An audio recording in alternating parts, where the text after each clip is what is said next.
Bunun için de istəyirəm bu cadunu, bu tilsimi. Buralarda çok pis bir ağırlık var. Bismillahirrahmanirrahim, bismillahirrahmanirrahim.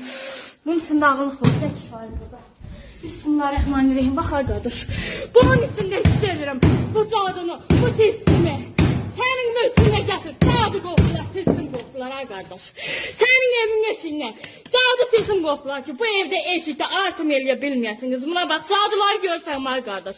Ve bundan sebep sizin işleriniz alt üst olur da evinizde söz söhbət olur. Hiç kimin sözü birbirinden keçməsin diye. Olmuş cadı tilsimdir. Buna bak arkadaş, yoldaşının şəklidir, dualardır. Bunlara sebep sizin aileniz dağılır, evinizde söz söhbət olur. Buna bakın ay Allah, dualara bak arkadaş. Görsən bunun üzerine şam ərintiləri töküdülər ki bu evde, bu mülkte artım olmasın, birbirinizin sözünüz birbirinizden keçməsin diye olmuş cadıdır, tilsimdir. Görsən ay kardeş. Ve bundan sebep olur da aileler dağılır, evler viran kalır. Buna bakın, paltarın üzerine olmuş cadıdır.